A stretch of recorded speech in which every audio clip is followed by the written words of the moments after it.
vous êtes un général, vous êtes d'armée française, vous avez travaillé pour l'OTAN aussi, mais vous êtes aussi un protestant, chrétien, engagé Engagé, oui. dans l'Église. Est-ce que vous pourriez parler un petit peu de l'aumônerie? Vous avez suivi le travail de l'aumônerie militaire. Je ne sais pas comment on prend ça quand on est général et qu'on a cet engagement spirituel. Comment on fait le lien entre les deux? Je ne dis pas qu'il n'y a pas de lien possible, mais comment on lit les choses? Parce qu'on voit aujourd'hui que des gens prennent l'armée. Quand on écoute Kirill, le patriarche de Moscou, il bénit des canons en disant il faut y aller. Est-ce qu'il n'y a pas une vision complètement différente pour vous et chez nous en Occident? Bon, c'est vrai, c'est totalement différent. Alors, d'abord parce que la France est un pays d'une autre sensibilité, qui a été catholique et protestante. Il y a eu aussi la laïcité, et en aucun cas je n'ai vu qu'on bénissait les canons. Je sais que dans d'autres pays, il peut arriver qu'on bénisse des armes. Je ne l'ai jamais vu dans l'armée française, et en particulier dans un contexte tel. Moi, j'ai fait Saint-Cyr, et à Saint-Cyr, il y a toujours eu la question de savoir qu'est-ce qui motivait, qu'est-ce qui pouvait justifier la notion de sacrifice de soi-même, des hommes qui nous sont confiés, de l'adversaire et des populations. On a toujours pensé à ça. Donc, la place de la foi et de la religion, ben, elle est très, très particulière en France. Il y a à la fois la laïcité, mais donc il y a des aumôneries. Moi, je connais très bien l'aumônerie militaire protestante, et je l'ai vu pendant mes 39 années de service, des aumôniers extraordinaires qui accompagnent les soldats, qui sont avec eux dans les opérations, sous les bombardements, qui, hélas, sont là quand il y a des blessés, voire accompagnent les camarades quand il y a eu des tués. Voilà, donc l'aumônerie, elle a un rôle remarquable. Également de soutien au commandement. Elle soutient, l'aumônerie est là pour conseiller le commandement. Et parfois, il y a des chefs militaires qui ont besoin, qui ont des problèmes aussi existentiels. Donc, il y a une notion d'accompagnement qui est très importante.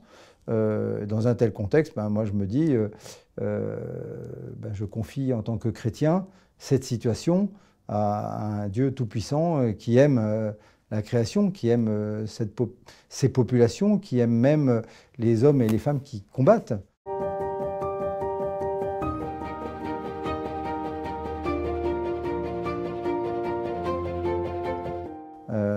La guerre, c'est du domaine du péché. Moi, je ne crois pas à la guerre juste. C'est ça, voilà, je voulais vous poser la question de la guerre juste. Il y a des théologiens qui défendent cette idée-là. Oui. Ça a été défendu au cours de l'histoire. Bien sûr, vous pensez que ça ne tient pas? La conception de saint Thomas, Oui. etc., avec les différents critères. Moi, je lis dans Luther. Luther dit la guerre est du domaine du péché. Voilà, c'est tout. Mais ça fait partie de ce monde. C'est, je dirais, en ce bas monde, il y a la guerre, il y a le vol, il y a les incendies, les catastrophes, etc. La guerre en est une catastrophe. Et la guerre est une catastrophe. Mais il faut réussir à la dominer, à la canaliser et à l'arrêter. Parce que l'objectif, c'est quand même la paix. Bien c'est que sûr. les gens vivent en paix. Mais bien la sûr. guerre, c'est une exception qui est dramatique. Je trouve que l'idée de péché, elle est juste. C'est le lieu du péché, quoi, au fond. Et puis on a tellement d'exemples dans l'histoire de France. Il faut savoir résister au moment voulu. Moi, j'admire beaucoup ceux qu'on a appelés les compagnons de la libération. Le dernier vient de décéder récemment.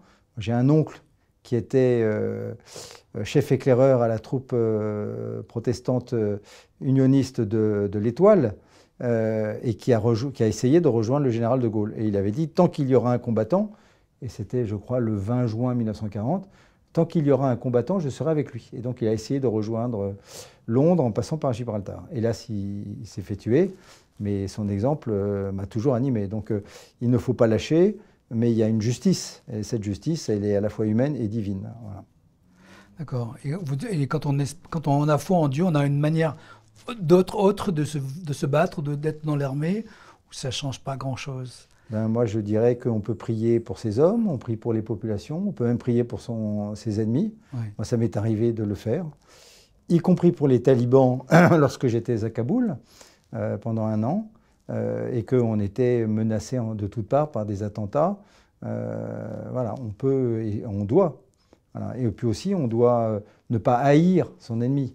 On doit se dire, ce taliban ou ce jeune soldat russe, il est là parce qu'il a des gouvernants qui l'ont amené, ou des chefs qui l'ont amené, etc. Et donc, on lui doit le respect, on lui doit, si on le récupère blessé, il faut le soigner. S'il est prisonnier, on ne le maltraite pas, etc. On a un devoir d'humanité, en toutes circonstances.